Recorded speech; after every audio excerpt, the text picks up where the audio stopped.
नमस्कार।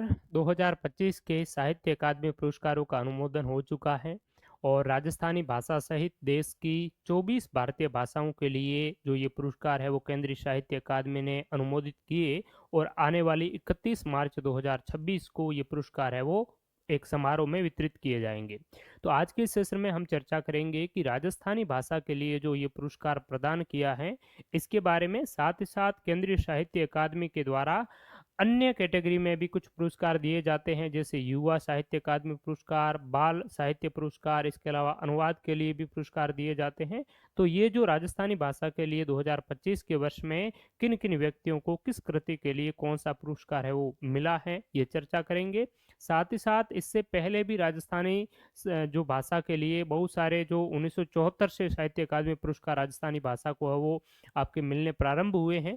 तो ये किस कृति के लिए कौन से पुरस्कार है वो आपके मिले हैं, तो ये इन पर हम चर्चा करेंगे।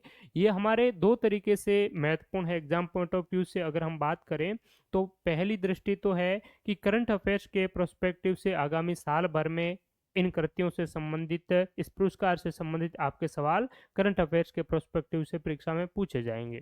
इसके अलावा जितने भी राजस्थानी साहित्य के अकादमिक जो राजस्थानी भाषा के लिए जो साहित्य अकादमी पुरस्कार जिन कृतियों को मिल रहे हैं वो सारी कृतियां हमारे राजस्थानी भाषा साहित्य की दृष्टि से बहुत ही महत्वपूर्ण है। राजस्थानी भाषा साहित्य के अंतर्गत यहाँ से संबंधित जो सवाल है वो आगामी परीक्षाओं में बार बार पूछे जाते हैं, वो रहते हैं। हाल ही के अध्यापक मुख्य भर्ती परीक्षा में भी आपने देखा होगा यहाँ से बहुत सारे सवाल है वो पूछे गए थे। तो 2025 के राजस्थानी साहित्य अकादमी पुरस्कार की चर्चा करें उससे पहले हम थोड़ा सा इस साहित्य अकादमी के बारे में हम डिस्कस कर लेते हैं। एक तो राजस्थान में है राजस्थान साहित्य अकादमी, उसका मुख्यालय कहाँ पर है? उदयपुर में स्थित है। और ये है केंद्रीय साहित्य अकादमी। इस साहित्य अकादमी की स्थापना जो है वो 12 मार्च 1954 को होती है। प्रथम इनके जो अध्यक्ष थे वो पंडित जवाहरलाल नेहरू थे। इनके द्वारा पुरस्कारों की जो घोषणा है वो आपकी 1955 में पुरस्कार है वो देने प्रारंभ है वो किए गए थे। इनके द्वारा टोटल 24 भाषाओं के लिए है वो पुरस्कार है वो दिए जाते हैं, जिसमें 22 तो वो भाषाएं हैं जो हमारे संविधान में 8वीं अनुसूची में है वो वर्णित है। इसके अलावा राजस्थानी भाषा चूंकि 8वीं अनुसूची में सम्मिलित नहीं है, अभी तक संवैधानिक दर्जा नहीं दिया गया है, फिर भी केंद्रीय साहित्य अकादमी के द्वारा राजस्थानी भाषा को भी आपका केंद्रीय साहित्य अकादमी का पुरस्कार है वो हर वर्ष दिया जाता है। पहली बार बांतारी फुलवारी जो विजयदान देथा की कृति है उसके 10वें खंड को 1974 में आपका साहित्य अकादमी का राजस्थानी भाषा के लिए पहला पुरस्कार है वो प्रदान किया गया था। ठीक बात है। तो ये कितनी भाषाओं के लिए दिया जाता है? 24 भाषाओं के लिए दिया जाता है। 22 तो भारतीय संविधान में वर्णित है, एक राजस्थानी भाषा और एक अंग्रेजी भाषा के लिए भी ये पुरस्कार दिया जाता है। पहली बार 55 में दिया। इसके लिए पुरस्कार स्वरूप जो राशि है वो शुरुआत में 5,000 रुपये दी थी और समय समय पर है वो चेंजेस करते हुए वर्तमान में 2010 से 1 लाख रुपए की राशि और ताम्र फलक है वो आपका सम्मान के रूप में वो दिया जाता है। 2025 का जो ये सम्मान है ये 31 मार्च 2026 को दिल्ली में पुरस्कार समारोह रखा जाएगा, जिसमें इन 24 जो लेखक, साहित्यकार, कहानीकार, उपन्यासकार जितने भी जो है जिनको ये पुरस्कार की घोषणा की गई है उनको ये पुरस्कार विशेष समारोह में है वो का प्रदान किया जाएगा। अब आते हैं राजस्थानी भाषा पर। तो 2025 का राजस्थानी भाषा के लिए जो सम्मान है साहित्य अकादमी पुरस्कार 2025 राजस्थानी के लिए डॉक्टर जितेंद्र कुमार सोनी की एक कहानी है, एक स्टोरी है जिसका नाम है भरखमा। इस भरखमा के लिए वो प्रदान किया गया है। ठीक है, ये भरखमा राजस्थानी एक कहानी है। आपसे अगर देखा जाए, पूछा जाए कि भरखमा शब्द का अर्थ क्या होता है, तो इस भरखमा, खमा, खे जो राजस्थानी भाषा का शब्द है जो हिंदी में विशेष रूप से क्षय के यानी कि खे और क्षय लगभग एक ही जैसे हैं हिंदी और राजस्थानी में। तो भर खमा यानी कि खमा यानी कि क्षमा, क्षमा से भरा हुआ, यानी कि इसका सामान्य अर्थ है सहनशील, क्षमा से भरा हुआ, सहनशील। इसमें एक जो राजस्थानी नारी का है वो वर्णन है और एक सहनशील प्रकार की जो महिला है उनका विशेष रूप से वर्णन इसमें वो देखने को मिलता है। तो ये डॉक्टर जितेंद्र कुमार सोनी जो राजस्थान केडर के आपके जिला कलेक्टर हैं, तो इनको ये प्रदान किया गया है। आपको पता होगा कि डॉक्टर जितेंद्र कुमार सोनी की एक पहले कृति थी 2016 में आई थी जिसका नाम है रणखार। रणखार राजस्थान में जालोर में एक क्या है कंजर्वेशन रिजर्व भी है। तो रणखार कृति के लिए इनको 2016 में साहित्य अकादमी, केंद्रीय साहित्य अकादमी का युवा पुरस्कार भी मिल चुका है, और 2025 में पुणे जो इनको है वो भरकमा के लिए साहित्य अकादमी का जो पुरस्कार राजस्थानी भाषा के लिए है वो प्राप्त हुआ है। तो ये राजस्थानी के लिए और इनके लिए बहुत ही अच्छा खुशी का है वो बात है। आपको ध्यान में रखना है कि इस ये जो पुरस्कार इनको प्रदान किया गया है ये तो लगभग लगभग आप सभी को पता ही है, सामान्य रूप से इतनी तो बात डॉक्टर जितेंद्र कुमार सोनी और भरकमा कृति के लिए वो मिला है। लेकिन यहाँ पर जो सवाल पूछा जा सकता है और जो सामान्य जन को ध्यान में नहीं होता है वो ये है कि जितनी भी भारतीय जो भाषाएं हैं, 24 जो भाषाएं हैं, इन भाषाओं के लिए जो पुरस्कार दिया जाता है तो पुरस्कार किस कृति के लिए किस व्यक्ति को दिया जाएगा उसके लिए एक निर्णायक मंडल होता है प्रत्येक भाषा के लिए।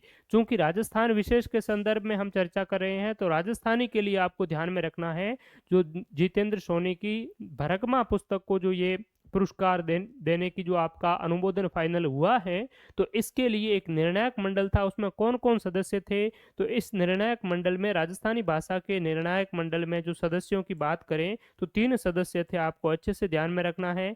एक का नाम है डॉक्टर दिनेश चारण, एक है मधु आचार्य आशावादी और एक है डॉक्टर प्रोफेसर सोहनदान चारण। सोहनदान चारण, ये वही सोहनदान चारण है जिनकी आप हिंदी व्याकरण की पुस्तक 9 से 12 तक की राजस्थान बोर्ड में जो किताब चलती है हिंदी व्याकरण की, वो जो आप पढ़ते हैं सामान्य तौर पर, तो वही आपके सोहनदान चारण है। तो ये आपके निर्णायक मंडल में है, सोहनदान चारण, दिनेश चारण और मधु आचार्य आशावादी। और इनके निर्णायक फाइनल निर्णय लेते हुए इन्होंने जो है वो आपका किनके, डॉक्टर जितेंद्र कुमार सोनी की भरकमा को है वो आपका फाइनल रूप से ये पुरस्कार देने की जो है वो बात अनुमोदन किया है। अब आपको और भी महत्वपूर्ण जो ध्यान रखने वाली बात है वो ये है कि एक थोड़ा सा ये ध्यान में रख लीजिए करंट अफेयर्स के प्रोस्पेक्टिव से कि हिंदी भाषा के लिए 2025 का साहित्य अकादमी पुरस्कार ममता कालिया की पुस्तक जीते जी इलाहाबाद जो है इसको है वो मिला है। तो ये हिंदी के लिए भी आप है वो ध्यान में थोड़ा सा है वो रख लीजिएगा। दूसरी बात करें कि ये जो पुरस्कार है वो राजस्थानी जो भाषा है, इस राजस्थानी भाषा में अब तक जितने भी जो पुरस्कार मिले हैं 1900 अगर 74 की बात करें तो 1974 में पहली बार साहित्य अकादमी ने राजस्थानी भाषा के लिए जो साहित्य अकादमी पुरस्कार है वो दिया था। बांतारी फुलवारी विजयदान देथा की कृति, उसका खंड 10वां है, उसके लिए राजस्थानी भाषा की जो कृति है लोक कथा विजयदान देथा की, उसको वो प्राप्त हुआ था। उसके बाद में मणि मधुकर की पग फेरो, फिर लील टांस, फिर बोल भारमली और इस प्रकार की बहुत सारी जो कृतियां हैं आज तक की, इनको है वो केंद्रीय साहित्य अकादमी पुरस्कार है वो आपका प्राप्त हुआ है। तो ये विशेष करके थोड़ा सा आप अगर आपके सिलेबस में राजस्थानी भाषा साहित्य है तो उनको ध्यान में रखते हुए थोड़ा सा इनको याद रखने का है वो आप प्रयास है वो करेंगे, ठीक है। और चाहे तो आप इसकी स्क्रीनशॉट है वो ले सकते हैं। ये हमने पहले भी डिस्कस है वो किया था जब अध्यापक मुख्य भर्ती परीक्षा के जो पेपर हुए थे और यहाँ से काफी जो प्रश्न है वो पूछे गए थे, कालक्रम इत्यादि भी इनका पूछा गया था, तो इनको थोड़ा सा आप ध्यान में रखिएगा। दूसरा हम जो चर्चा करेंगे वो ये है कि साहित्य अकादमी के द्वारा जो आपका अनुवाद पुरस्कार भी दिया जाता है, युवा पुरस्कार भी दिया जाता है और बाल साहित्य पुरस्कार भी दिया जाता है। तो ये जो सोहनदान चारण थे 2025 के निर्णायक जो मंडल है इनमें जो शामिल थे, तो इन सोहनदान चारण को भी 2024 में साहित्य अकादमी अनुवाद पुरस्कार है वो राजस्थानी भाषा के लिए मिला है। इस कृति का नाम है भिलारो भारत। तो आपसे पूछ लिया जाए कि भिलारो भारत कृति है वो मूल कृति किसकी थी, तो मूल कृति तो ये गुजराती भाषा की है जिनके लेखक भगवान दास पटेल हैं। भिलानु भारत ये एक प्रकार का लोक महाकाव्य है, गुजराती भाषा का है और इस लोक महाकाव्य को डॉक्टर प्रोफेसर सोहनदान चारण ने है वो इनको क्या किया है, अनुवाद किया है। ये उल्थो है यानी कि अनुवाद है, राजस्थानी में किया गया। तो कोई भी दूसरी भाषा का अगर किसी भाषा में अनुवाद करते हैं, अनुवाद के लिए सबसे सर्वश्रेष्ठ कृति पाई जाती है तो उसको ये आपका पुरस्कार दिया जाता है। तो 2025 का अनुवाद पुरस्कार की अब तक घोषणा नहीं हुई है, तो 2024 का अनुवाद पुरस्कार जो है वो राजस्थानी भाषा के लिए किसको मिला है, प्रोफेसर सोहनदान चारण को। अनुवादक जो है वो सोहनदान चारण, अनुवाद का जो टाइटल है वो है भिलारो भारत, ठीक ठीक है, और इनके मूल लेखक भगवान दास पटेल, ये आपको वो ध्यान में रखना है। ये अनुवाद वाला पुरस्कार 1989 से है वो देना शुरू किया गया था, और इसकी जो राशि है पहले 5,000 थी और 2009 में इसकी राशि 50,000 रुपये है वो दी जाती है। तो अनुवाद पुरस्कार आप ध्यान में रखेंगे, प्रोफेसर सोहनदान चारण 2024 का राजस्थानी भाषा के लिए अनुवाद पुरस्कार है वो बिलारो भारत को वो मिला है। 2025 का युवा पुरस्कार भी पहले ही घोषित आपके हो चुके हैं। तो साहित्य अकादमी का युवा पुरस्कार 2025 किस कृति को है वो मिला है? अंतस्रो आंगणों, ये पूनम चंद गोदारा की कृति है, ठीक है, और ये आपकी क्या है? कविता है। तो पूनम चंद गोदारा की कविता अंतस्रो आंगणों कविता संग्रह है, इसके लिए 2025 का साहित्य अकादमी युवा पुरस्कार मिला है। और 2024 का भी थोड़ा सा ध्यान में रख लीजिए, सोनाली सुथार की कृति है शुद्ध सोधूं जग आंगणे। तो शुद्ध सोधूं जग आंगणे ये किसकी कृति है? सोनाली सुथार की, ये एक कविता है, और इसको 2024 का साहित्य अकादमी का युवा पुरस्कार है वो प्रदान किया गया है। इसके अलावा साहित्य अकादमी के द्वारा बाल पुरस्कार भी है वो दिया जाता है।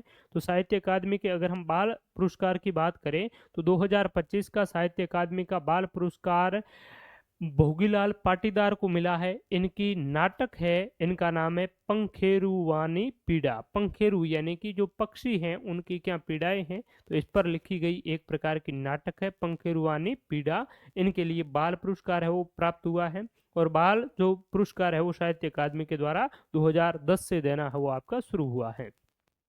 2024 का जो बाल पुरस्कार है वो राजस्थानी भाषा की एक आपकी क्या है? कविता संग्रह है, जिसका नाम है मारी ढाणी, ठीक है। ये राजस्थानी बाल काव्य है, प्रहलाद सिंह जोरड़ा की है। तो 2024 का मारी ढाणी राजस्थानी बाल काव्य को क्या मिला है? बाल साहित्य पुरस्कार। तो ये आपको थोड़े से अच्छी तरीके से ध्यान में रखना है, विशेष करके 2024-25 वाले जितने भी आपके पुरस्कार हैं। तो 2024 का अगर हम बात करें तो अनुवाद है वो तो कौन सा है? भिलोरा भारत, प्रोफेसर सोहनदान चारण। 2025 का साहित्य अकादमी पुरस्कार है भरकमा, ये जितेंद्र कुमार सोनी की कृति है। 2025 का बाल साहित्य जो पुरस्कार है वो किनका है? पंखेरुवानी पीड़ा, भोगीलाल पाटीदार। और 2025 का युवा साहित्य अकादमी पुरस्कार है वो है आपको अंतस्रो आंगणों, जिनके लेखक जो है वो पूनम चंद गोदारा हैं, ठीक है। तो इनको बहुत अच्छे से वो ध्यान में रखने का प्रयास करेंगे आप। फिर अगर हम बात करें तो जो युवा पुरस्कार है और बाल साहित्य पुरस्कार है अब तक के जितने भी हैं वो यहाँ पर लिस्ट है वो दी गई है, तो इनको थोड़ा सा आप वो ध्यान में रख सकते हैं। हमने डिस्कस किया कि रणखार जितेंद्र कुमार सोनी की एक पोइट्री है, इनको 2016 का जो है वो आपका युवा पुरस्कार है वो प्राप्त हुआ है। इनको विशेष तौर पर बाल वाली युवा वाली इतनी नहीं पूछी जाती हैं, सबसे ज्यादा जो परीक्षा में पूछे जाते हैं वो इन कृतियों के और लेखकों के नाम है वो पूछे जाते हैं। हो सके तो इनको आप सीक्वेंस वाइज क्रम आपका डिसेंडिंग अवरोही आरोही क्रम में है वो कालक्रम के अनुसार है वो ध्यान में रखने का वो प्रयास करेंगे। आगामी परीक्षाओं में यहाँ से काफी सवाल है वो आपके पूछे जाएंगे, ठीक है। तो ये आपकी बांतारी फुलवारी मणि मधुकर का, यहाँ से संबंधित सवाल इस प्रकार से भी पूछा जा सकता है कि राजस्थान में सबसे पहली साहित्य अकादमी के द्वारा सबसे पहला जो पुरस्कार है राजस्थानी भाषा के लिए वो बांतारी फुलवारी कृति विजयदान देथा को वो मिला है। इस कृति के कौन से खंड के लिए मिला है? तो बातारी फुलवारी 14 खंडों में आपकी विभक्त है, तो इनके खंड 10 को मिला है, ये ध्यान में रखना। खंड 7, 9, 8, 12, 10 इस प्रकार से ऑप्शन दिए जा सकते हैं, तो खंड 10 को वो मिला है। उसके बाद में 1975 में मणि मधुकर की पग फेरों के लिए, फिर 76 में कन्हैयालाल सेठिया की लील टांस के लिए, 77 में बोल भारमली जो सत्य प्रकाश जोशी की है, मेवई रारूख अन्नाराम सुदामा, मारो गांव चंद्र प्रकाश देवल, बरसनरा डिंगियोड़ा डूंगर लांगिया नारायण सिंह भाटी। तो ये बहुत सारी जो कृतियां हैं इनको थोड़ा सा आपको डेली बेसिस पर थोड़ी थोड़ी 2-4 कृतियां आप याद करेंगे तो भी आप सप्ताह भर में ये सारी जो कृतियां हैं वो अच्छे से वो याद कर लेंगे, ठीक है। तो थैंक यू सो मच, आप सभी का बहुत बहुत धन्यवाद। अगर आप किसी भी राजस्थान की कॉम्पिटिटिव एग्जाम की बेहतरीन तैयारी करना चाहते हैं नवीनतम अपडेटेड डेटा के साथ में, तो हमारा मोबाइल एप्लीकेशन में जो कोर्स है वो राजस्थान जीके का वेरियस कॉम्पिटिटिव एग्जाम के लिए आपको मिल जाएगा, तो उसका हिस्सा बन सकते हैं। और नवीन पैटर्न के अनुसार प्रैक्टिस टेस्ट इत्यादि करना चाहे तो टेस्ट प्रैक्टिस भी हमारे मोबाइल एप्लीकेशन पर अवेलेबल है, वहां से आप अच्छी तैयारी है वो कर सकते हैं। तो थैंक यू सो मच, अगले सेशन में हम पुनः मिलेंगे, तब तक के लिए शुक्रिया, नमस्कार, जय हिंद।